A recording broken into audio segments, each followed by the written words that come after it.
This is Cody, the I Ran Out of Things to Say podcast, and I'm here with my co-host, Vincent.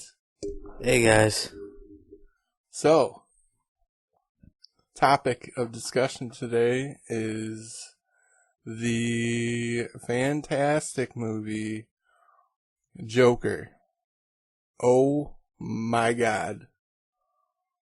Oh my God. Oh my God. Just to put a little precursor up here, spoilers will be found throughout this talking and discussion. So decide right now, when do you think we'll get into... We don't know exactly when we're going to get into spoilers, so listen at your own risk. Watch the movie before you listen to this podcast. Yeah. Joker. The most... Oh my God. It's probably the best film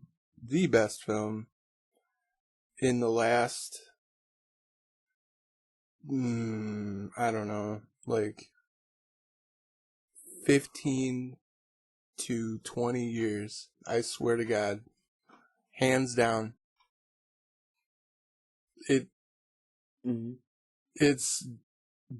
Would you agree? I think it's a great movie. I think it's phenomenal. It's hands down one of the best I've seen recently. Yeah, it's there. Jesus, it's everything everybody says it is and more. Yeah, that's definitely true. It touches on all kinds of subjects like mental illness, poverty, healthcare, like rich, poor, the class wars. Like, yeah, the class wars.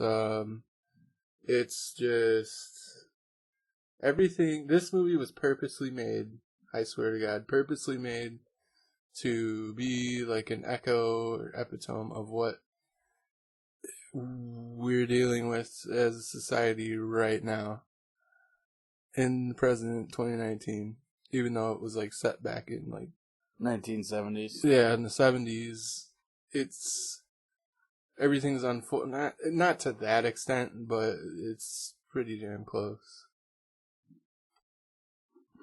It ranges because the fact of a lot of it has to do with the idea that you're following a character that you would consider a villain, and it humanizes him to the nth degree. Yeah, I mean, you really feel for him when it finds out that, it's like, oh, he's got this mental problem, and you think the Joker before having mental problems, oh, he's just criminally insane. But this is kind of like... It ramps up to that, why he's criminally Exactly. insane. It's like, there's not just one point where he's like, oh, well, I'm just a Joker now. No, he goes through this entire movie and he doesn't reach that pinnacle Joker until the very end. Yeah. It's like, I mean, come on, man. It's just phenomenal. I mean, you start off with this guy who has, disabilities and stuff, and people treat him like shit. He tries to take care of his mom. Yeah. And it's like... A lot of people do that. And they live in poverty, I mean, like, one of the main features of this is you see, and Joaquin Phoenix did a great job. Phenomenal. But to get his body in that degree of, like, starvation and such, like, to be that small, that insignificant, like, amount where it's like you can see his body's structural bones. Yeah, you can see his bones and everything. And it's like, it's one of those things where it's like you don't think about it very often, but that's how a lot of people end up living nowadays. They don't have enough food to pay their bills. And let me say this, and if anybody's got into this character the most, I would probably have to say Joaquin Phoenix. Oh, yeah. Hands down. Right? His performance was phenomenal. I mean, he humanized him, is what it boiled down to. Like, we always say the other two got into him really good. Like, they did a phenomenal job. They did it a different phenomenal way. But that was like after the Joker had become the Joker. Exactly. It's like you forget that the Joker was a person for this, which is like they're saying that people with mental illnesses are people. They're not just their mental illnesses. And that's the big thing that we have to, go about and understand is, this really was a thing that humanized the devil pretty much. Yeah. It was just... Don't get me wrong. I mean, what he does isn't, defendable. And once it goes crazy. farther. Like, that's not cool. Like, yeah, but I mean, like, you can see, like, the journey of what brought him to that point. I mean, he gets his ass kicked. He's struggling. Well, yeah. I mean, let's start off at the beginning of the movie. And Todd Phillips did a wonderful job directing this, and the cinematography was fantastic. The way that they captured the sense of colored auras to express the scenes, it was so immersive. Shot for shot immersion. Yep. Yeah. Every cut, every edit was just full on, like, eyegasm. Exactly. Every second of that movie. Exactly. And I mean, like, Joaquin Phoenix did a wonderful job and everything portraying this character. Like, it starts off with, and like you said, this is spoiler territory. So yeah, this is a warning. Right now, we're going to start spoilers. Final warning. Final warning. Yeah. But, like, it starts off, and Joaquin Phoenix, the Joker, he's a clown. Mm-hmm. Like, yeah, that's his job. It's his occupation. Yeah, it's his actual clown stuff. And it's set in Gotham, which is basically an overskin New York. Yeah, basically, yeah. That's where they shot it and everything, so... They kept the hospital the same, I think. I think they put a green screen up and they made that, that archway? Yeah, I think they did that too. Dude, like, that hospital looked the same as the Dolan movies. Yeah, I know. So that could have been a homage, but, like, right to start out with, you see him, and the first thing that we get to know about him is that you see him and you immediately think, oh, this is the Joker, he's a bad guy and everything. No, he wasn't, though. Exactly, he was just trying to get a paycheck to support his mom, and, he's holding a sign up for a place going out of business, and some kids steal his sign, and he goes to chase them down, and they beat him with the sign. Like, they hit him with the sign, and then they jump him. Yeah, they just jumped him for nothing. Yeah, just because he was a clown and a bunch of kids, And people are like, well, that's society as a whole now, and it's like, yeah, it is in a sense, but it also reflects that 1970s where, like, people didn't know what to do. Like, kids didn't know what to do with their free time, and the structural soundness of, like, family was starting to fall apart. Just like it's starting to again now. Yeah. But, it starts off like that, and he gets back to work, and, like, you can tell he's been beaten and everything, and his so-called friend... Yeah, at the job, this other clown gives him a .38 caliber weapon and says, "Here, you gotta keep protection." And he's not supposed to have one because he has a mental problem. Yeah. And that's the thing; it's established right at the beginning that he's got mental problems. So now he's got this gun, and obviously things will happen down the road with that. But does a desk prop? Yeah.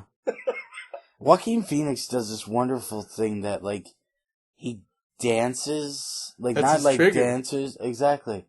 It's that's like his twitch. Exactly, it's like his tell. Yeah. When he's, like, going crazy. And it's like, you see this, that he lives in a world of delusion for the most part.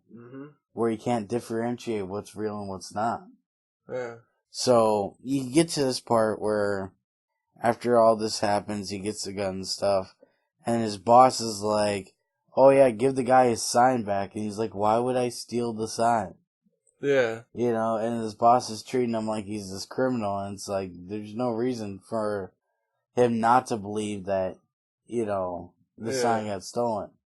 It's just a guy with mental problems trying to work in the environment. And again, going back to the 1970s, you know, the idea of people with mental illnesses were, well, you're just crazy, you go sit in a nut house. Yeah, or behave. Yeah, I mean, like, we still have that stigma today where people hear, oh, you have, you know, XYZ, that it's, you know, you're just crazy and you're not a human being anymore. You're basically that disease, and it's like, it dehumanizes people. Yeah, it's not good.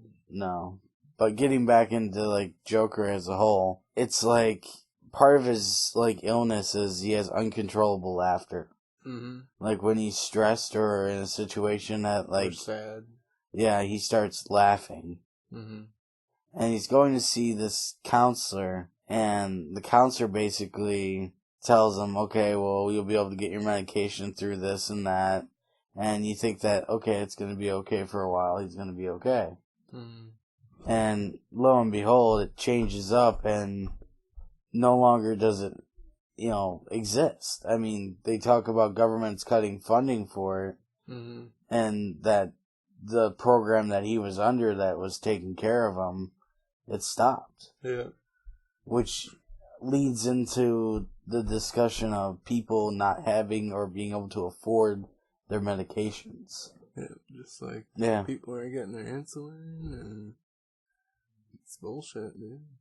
So, I mean, and that's, it builds. It's a fever pitch of, like, what's going on. Because it's like, you get to a point where you're watching and you're going, oh man, he needs help. He needs help.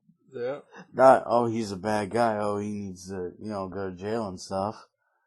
So, you know, long and short of it, it gets to a point where his illness causes him some trouble with some wealthier people. Yeah. And, you know, they think because they're better than them that they can jump them and beat them. And that 38 comes back and he shoots him. He's like, yep, he does exactly what his friend told him to do. Like, yeah, he protected himself. That's what he did. That's how it started off. That's how it started off. And then, once he did that, he ran because he felt remorseful. Yeah, he was scared about it.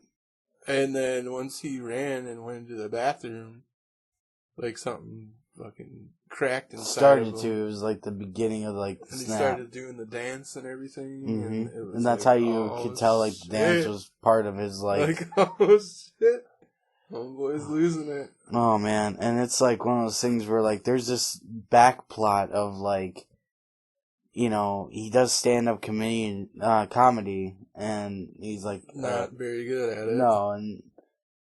part of his illness causes him not to be able to perform on stage very well.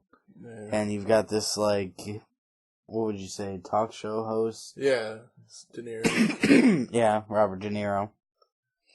Not Robert Downey Jr. Robert Downey Jr. I had a moment there earlier. But Robert De Niro hosts a show and they want to get him on, and that kind of happens a little bit farther down. Yeah. But so he shoots these guys, he, like, freaks out and everything. Does the desk pop. Sorry, Mom. Oh, he did the desk pop first. Oh, he did the desk pop first. Yeah, where, like, he was dancing with the gun, and then he shot it, and it was like, boom. Yeah, he freaked out and everything. But, so he's taking care of his mother and all this, and he meets a woman, and, you know, he meets a woman, and what happens is that they start having this romantic fling. Yeah. And so when he meets her and everything, it's like they kind of connect pretty quickly, and it's fascinating to see because of the fact of not many people show compassion to him. So for her to show compassion and everything, you think, okay, so this is that point where, like, he has a positive in his life. Mm-hmm. So you go through all that, and she's there and she's supporting him, and his mother has a stroke. Mm. And she's there with him and everything. And it really, it's really cool. But the big twist on it is that it's part of his condition. He's delusional. Yeah. So a lot of things that he sees aren't true. Like, he met the woman, but he never hit it off with her. No. She was nice to him, but it never blossomed to an actual, like, romantic endeavor, and they never spent time together. So all this time, he thought he was spending time with her. He was alone. Yeah. And it was his illness that caused it. And it's something where, like, a lot of people will tell you that that's what delusions are like. Mm-hmm. You know, they're that real. Like, you can't differentiate from it. So, but that happens, and you get to a scene where he goes into her apartment and she freaks out. Yeah. And he's just sitting there. Exactly. He just goes there and sits down. Exactly. And then you find out where he kind of realizes his own delusions. To a point, yeah. To a point, and then he just kind of, like, even further, like, goes deeper into the Joker, like, moniker kind of deal. Yeah. I mean, like, it's sad in the long run, but it like you said, it really humanized him. It's like, you know, he finds out that his mom has a mental illness as well, and that his whole life, you know, was a lie. You know, he was adopted, and, like, when he was a child, the boyfriend that was living with his mom would beat and abuse him. Yeah. And that's what caused him to have all these issues. The head injury. Exactly, which caused the uncontrollable laughter. Mm-hmm. And, you know, it gets to a part where, like I said, this is spoiler territory, and I don't care, because, you know, this was just a great movie, but, you know, he kills his own mom. He smothers her. Like, after she has the stroke. There's some... That's another thing about this movie. It is pretty raw. Not gonna lie. Like, but they should show that stuff.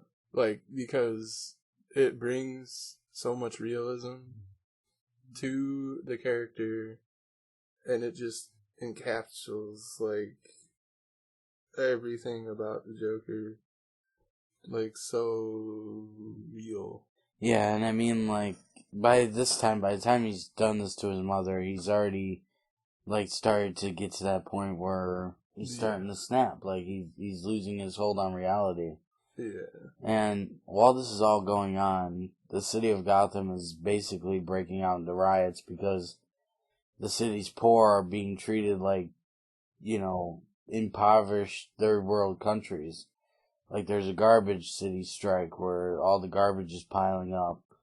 And, you know, the rich, wealthy, and this is something that I thought was an amazing take on it, is that you see Thomas Wayne, Bruce Wayne's father, and you assume that, just like all the other movies, oh, he's for the little guy and this and that. Yeah. But no, he's a rich guy, and he thinks that people below him are clowns. Yeah. And it's phenomenal to see, like, the other side of that, like, how he looks down on Gotham, like, oh, he's the only person that can bring him back up. Mm. But, you know, they're worthless until he does something. Yeah. You know? You almost forget about any other character. Oh, yeah. I mean, it focuses solely on Joker, and I'm drawing a blank now, but he's got, like, some kind of, like, his name is different. Arthur. It's like Arthur Penny or something like that. Arthur Fleck. Fleck, thank you. Yeah. And it's like you see this and stuff, and it's just like, it all starts off with one bad day for him. Yep. And it just continues and everything. And, I mean, then you get to the point where, like, the movie starts taking its final act. And he gets on that Murray show, the one with Robert De Niro. Robert De Niro. He finally calls him. First he put a clip of him because he was showing, like, this dude's basically just saying this dude's a terrible comedian. Like, for real, that's what he said, basically. And then they end up, his booking agent calls him And then they want him to come on the show. And we know that the premise is to make fun of him. Yeah, totally. And then, like, at first he's like, oh, I'm going to get on this and it's going to be great. But as the movie goes, he's like, they're just making fun of me, you know, they're treating me like shit. And that's the whole thing, is that, like, that belittling people. And then he gets on the show and that's when he turns, like, classic Joker, where, like, his jokes aren't funny. They're, like, sadistic. And he knows they're not funny. Like, by that point, he's like, fuck it. Exactly. And it's like, you're like, okay, well, you know, he's, you know, going through, and he admits that he kills those 3 guys, and it's like, on live TV. On live TV, and it's like, holy shit. So this is, yeah, you know that this is getting to the end of the movie, and it's like, it's one of those things where, like, before that, the cops were hunting him down because they thought he might be a person of interest in it. He totally was the person of exactly, interest. and, like, he runs away from the cops, and there's this whole clown riot going on That now. was awesome. And, like, the cop accidentally kills one clown, and it's like, you know, they get their shit kicked into him. But it's like one of those things and where he gets away. Yeah, exactly. He gets away, and it's like, and he does his little dance, and he's like, bye. Exactly. He does his weird dance again. Yeah. And so, like, he's on the show, and he's talking about it and everything. And then, like, he tells these jokes, and, like, he's like, I got one more joke for you. Yeah. And I won't spoil what he actually says, because I think that's pretty ingenious. Yeah. But punchline is that he gets to shoot the host. Yeah. Robert De Niro. De Niro takes right in the head.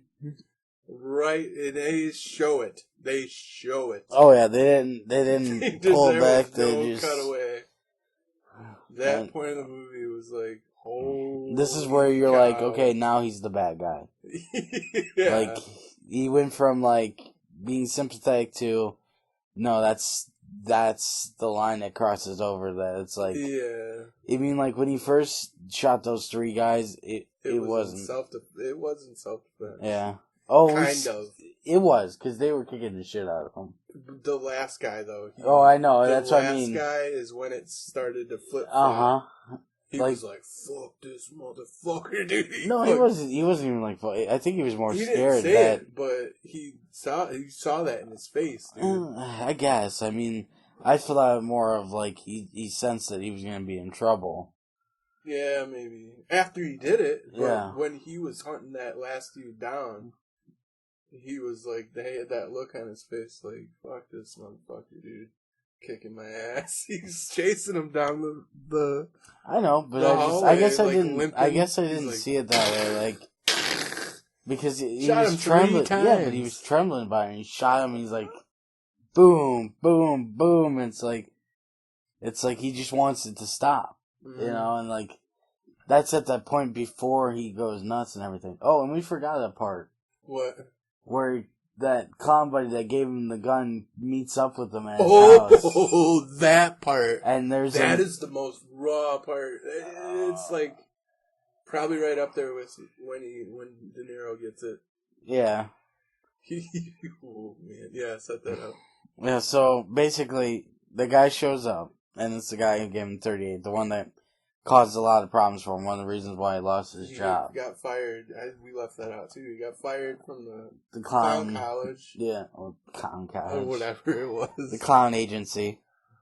Yeah. Whatever you want to call it.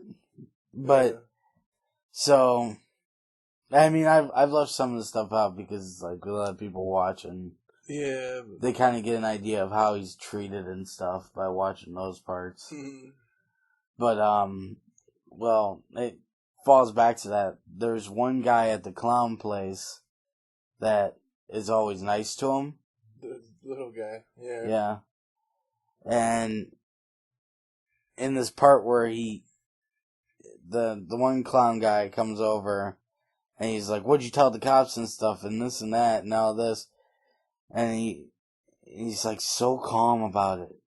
Yeah. He's like, it was like the epiphany of like crazy.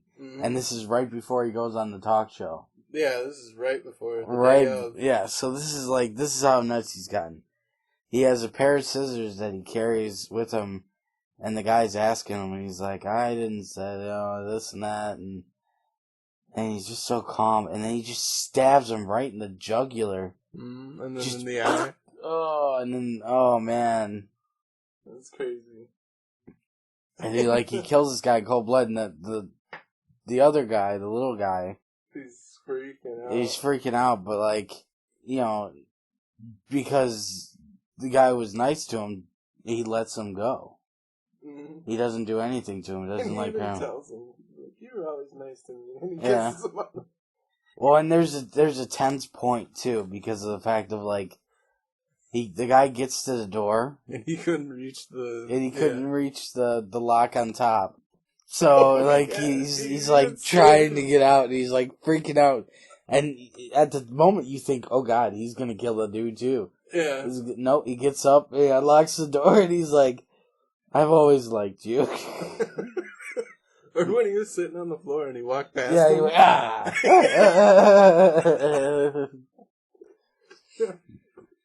But yeah, so then he goes to talk show, shoots talk show host, and oh my god. The ending of the movie. I know, I'll tell you right now. We're getting there. Oh my god.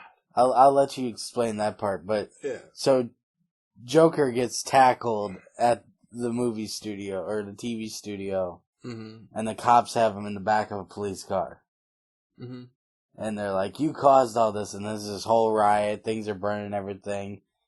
And then the cop car that's driving gets hit by an ambulance. Yeah, smoked them. And you find out that the ambulance was being driven by somebody in a Joker mask.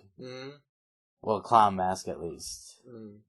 So they go through all this and everything, and they pull him out. They put him on top of the car, and you think he's dead, and they've been like, okay, that's weird. So this guy wasn't the Joker, but he wakes back up and stuff. But during this whole time, Cody's chomping at the bit to do this, so I'll let him explain it. The ending, they set this up for probably the most epic ending I've ever seen in my whole life.